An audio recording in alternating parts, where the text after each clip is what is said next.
विद्यार्थी मित्रांनो, माझ्या या यूट्यूब चॅनलमध्ये आपणा सर्वांचं स्वागत आहे। मी डॉक्टर किशोर जगताप। आपण नवीन सिरीज आजपासून सुरू करतोय आणि तो म्हणजे एसवाय बीकॉम जे विद्यार्थी आहेत त्या विद्यार्थ्यांसाठी। एसवाय बीकॉमचा एकंदरीत जो सिलेबस आहे त्यामध्ये कंपनी कायदा किंवा एलिमेंट्स ऑफ कंपनी लॉ किंवा कंपनी लॉ या संबंधातले आपण मल्टिपल चॉइस क्वेश्चन्स कसे असणार आहेत या प्रकारे पूर्णतः सीरीज पाहणार आहोत। त्यामुळे विद्यार्थी मित्रांनो, पहिला जो आपण या ठिकाणी भाग पाहतोय तो म्हणजे मल्टिपल चॉइस क्वेश्चनचा। विद्यार्थी मित्रांनो, जर तुम्हाला व्हिडिओ आवडला तर निश्चितपणे लाईक करा, आपल्या मित्रांना सर्व शेअर करा आणि चॅनलला सबस्क्राइब केले नसेल तर सबस्क्राइब करा, म्हणजे तुम्हाला पाठीमागील सर्व व्हिडिओ आणि येणारे सर्व व्हिडिओ त्या ठिकाणी मिळू शकतील, त्याचे नोटिफिकेशन तुम्हाला प्राप्त होऊ शकेल।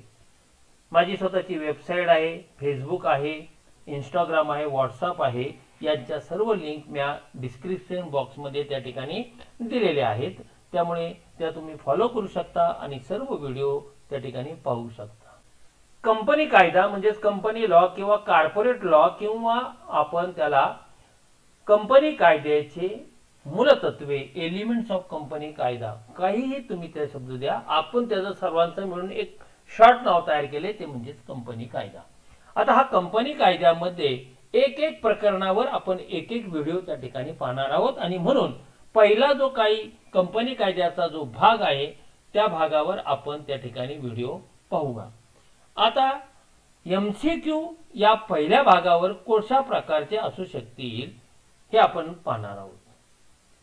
पहिले जे प्रकरण आहे तो म्हणजे कंपनी कायद्याविषयक आणि त्या अनुषंगानेच हे सगळे प्रश्न तुम्हाला या ठिकाणी मिळू शकतील, पाहू शकता तुम्ही आणि आपण त्यावर माहिती घेणार आहोत। पहिला प्रश्न दिलेला आहे, नवीन भारतीय कंपनी कायदा किती साली अस्तित्वात आला? आता तुम्ही जो काही कंपनी कायदा शिकता तो आहे 2013 चा। स्वातंत्र्य प्राप्तीनंतर पहिला कंपनी कायदा अस्तित्वात आला 1956 साली आणि म्हणून आपण या ठिकाणी समजू शकतो नवीन भारतीय कंपनी कायदा हा 2013 साली अस्तित्वात आला। उत्तर आहे आपलं ए। प्रश्न दुसरा, सार्वजनिक कंपनीतील सभासदांची जबाबदारी ही कशी असते? तर सार्वजनिक कंपनीतील सभासदांची जबाबदारी ही मर्यादित स्वरूपाची असते। सार्वजनिक कंपनीची जर तुम्ही वैशिष्ट्ये पाहिली तर त्या वैशिष्ट्यामध्ये एक वैशिष्ट्य सांगता येईल की सभासदांची जबाबदारी ही मर्यादित स्वरूपाची आहे। म्हणजे किती? त्यांनी धारण केलेल्या भागांच्या दर्शनी किमती इतकी किंवा भागावर न भरलेल्या रकमे इतकी मर्यादित स्वरूपाची आहे। प्रश्न तिसरा, संयुक्त भांडवली संस्थेची खालीलपैकी कोणती वैशिष्ट्ये आपल्याला दिसून येतील? पहा, ए बी सी मध्ये जी वैशिष्ट्ये आहेत ती सगळी संयुक्त भांडवली संस्थेची आहेत।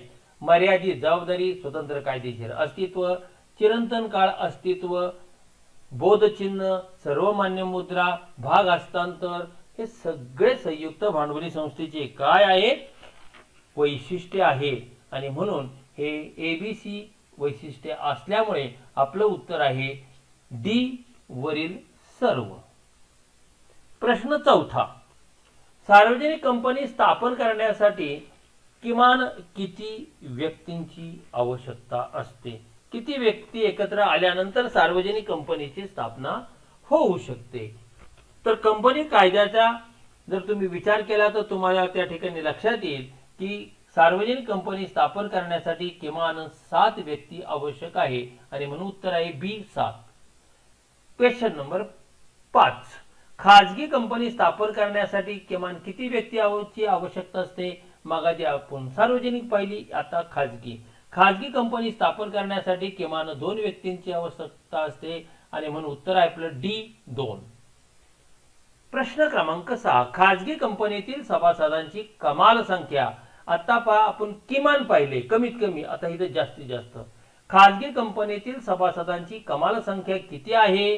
किती असलीच पाहिजे, त्यापेक्षा जास्त असू नये, तर जास्तीत जास्त 200।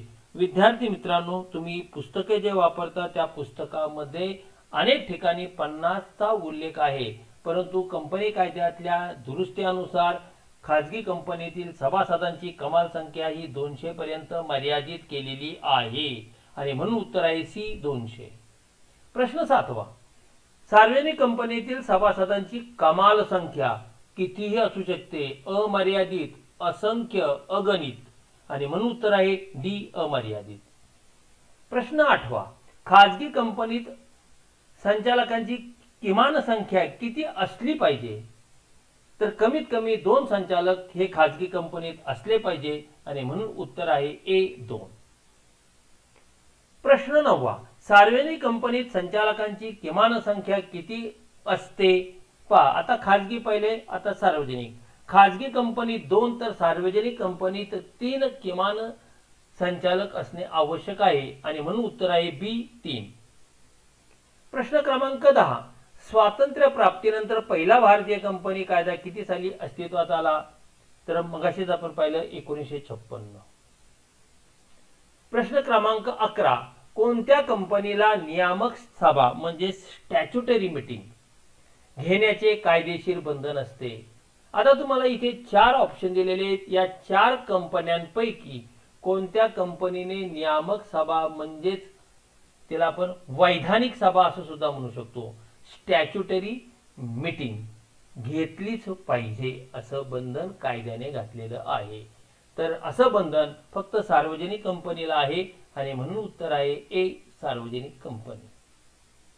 प्रश्न क्रमांक 12, कोणत्या कंपनीला सार्वजनिकरित्या आपल्या भाग व कर्जरोख्यांची विक्री करता येते.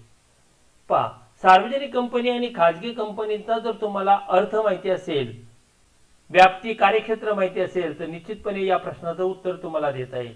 खाजगी कंपनी आपल्या भाग व कर्जरोख्यांची विक्री खाजगीरित्या करते आणि सार्वजनिक कंपनी आपल्या भाग आणि कर्जरोख्यांची विक्री ही जनतेला आवाहन करून माहितीपत्रक प्रसिद्ध करून करीत असते आणि म्हणून आपल्याला या ठिकाणी उत्तर सांगता येईल ए सार्वजनिक कंपनी. प्रश्न क्रमांक 13, कोणत्या कंपनीला नोंदणी दाखला मिळताच आपला व्यवसाय सुरू करता येतो. पहा, कंपनीची जर त्या ठिकाणी अवस्था पाहिल्या तुम्ही तर त्यामध्ये प्रवर्तन अवस्था, नोंदणी अवस्था, भांडवल उभारणी अवस्था आणि व्यवसाय प्रारंभ अवस्था या 4 अवस्था आहेत. या 4ही अवस्था पूर्ण केल्यानंतरच सार्वजनिक कंपनीला आपला व्यवसाय सुरू करता येतो. मात्र नोंदणीचा दाखला मिळताच खाजगी कंपनी आपला व्यवसाय सुरू करू शकते आणि म्हणून उत्तर आहे बी खाजगी कंपनी. प्रश्न क्रमांक 14, कोणत्या कंपनीला व्यवसाय प्रारंभ दाखला मिळताच आपला व्यवसाय सुरू करता येतो. आत्ता सांगितलं ते म्हणजे सार्वजनिक कंपनी. प्रश्न क्रमांक 15, खाजगी कंपनीच्या घटनापत्रक व नियमावलीवर किमान किती व्यक्तींच्या सह्या असाव्या लागतात. पहा, कंपनीची स्थापना करताना कंपनीचे प्रमुख दस्तऐवजामध्ये घटनापत्रक, नियमावली व माहितीपत्रक हे असतात आणि या दस्तऐवजांच्या आधारेच कंपनीला नोंदणी दाखला प्राप्त होऊ शकतो.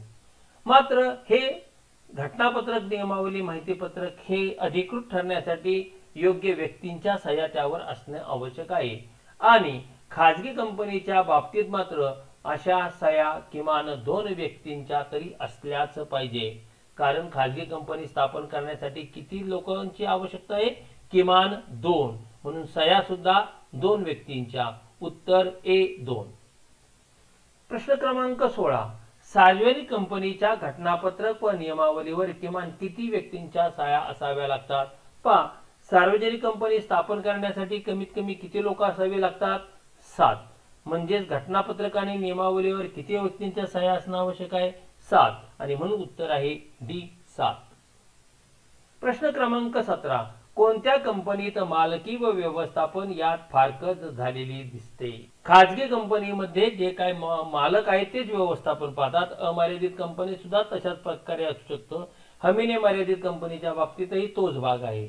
मात्र मालक वेगळे आणि कंपनीचा कारभार चालवणारे संचालक मंडळ वेगळे, अशा प्रकारे हे कंपनीचं जे वैशिष्ट्य आहे ते फक्त सार्वजनिक कंपनीचं वैशिष्ट्य आहे आणि म्हणून आपण नेहमी म्हणतो सार्वजनिक कंपनीचं वैशिष्ट्यांपैकी एक वैशिष्ट्य म्हणजे सार्वजनिक कंपनीच्या मालकी आणि व्यवस्थापन यामध्ये फारकत झालेली दिसून येते आणि म्हणून उत्तर आहे ए, सार्वजनिक कंपनी. प्रश्न क्रमांक 18. ज्या कंपनीची स्थापना संसदेने किंवा विधानसभेने संमत केलेल्या विशेष कायद्याने केली जाते अशी कंपनी म्हणजे, तुम्हाला 4 ऑप्शन दिलेले आहेत. अशा कंपनीला काय म्हटलं जातं?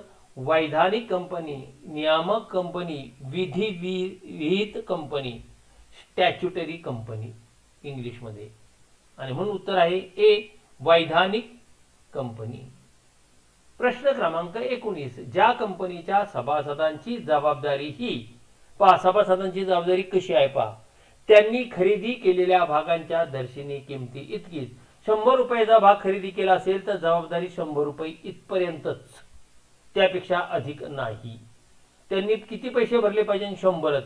1 रुपया सुद्धा त्यापेक्षा जास्त नाही, कारण त्यांची जबाबदारी ही मर्यादित असते. आता इथे मात्र काय सांगितलेलं आहे? सभासदांची जबाबदारी ही कशी?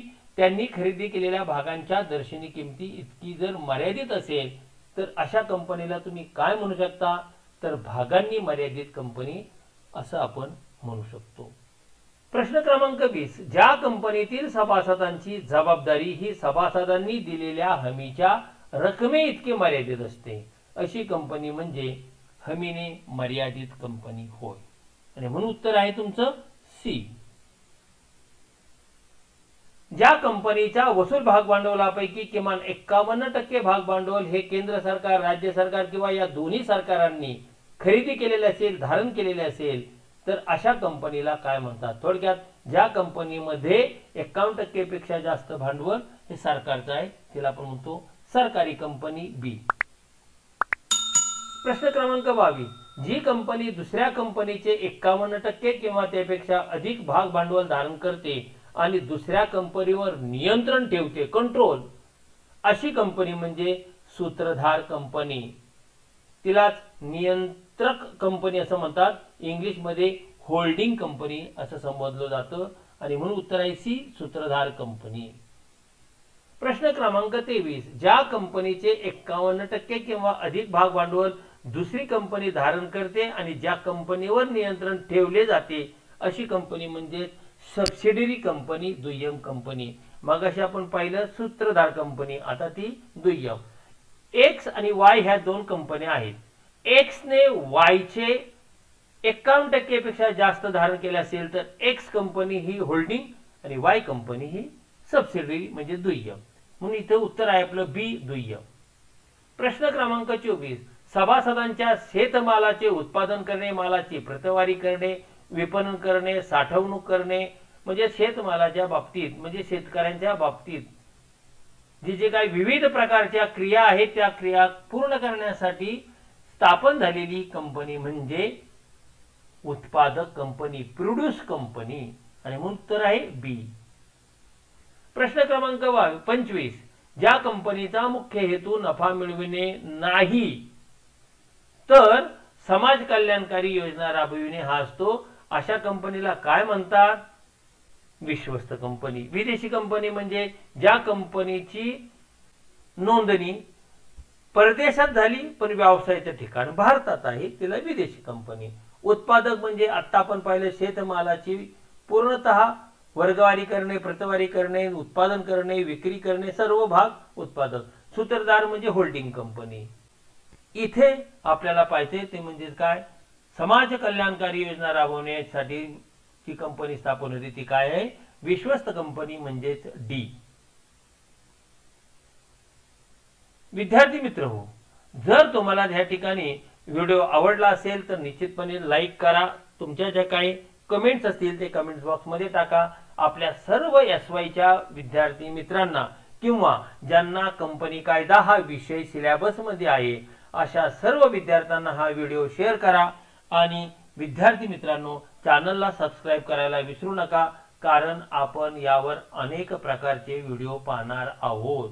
त्यामुळे जर चॅनलला सबस्क्राइब करून त्याच्या समोरचं बेल बटन प्रेस केलं तर निश्चितपणे तुम्हाला सर्व व्हिडिओ ऑटोमॅटिकली प्राप्त होतील. त्याचं नोटिफिकेशन तुमच्या मोबाईलवर येऊ शकेल. विद्यार्थी मित्रांनो, पुढचा जो काय पार्ट आहे तो पार्ट म्हणजे भाग 2. भाग 2 यावरील मल्टिपल चॉईस क्वेश्चन कसे असणार आहेत हे आपण पुढील भागामध्ये त्या ठिकाणी पाहणार आहोत। आणि म्हणून चॅनल त्याचप्रमाणे पूर्ण व्हिडिओ या संबंधातली माहिती सगळ्यांना पोहोचवा आणि व्हिडिओ संपूर्णपणे त्या ठिकाणी पहा। धन्यवाद।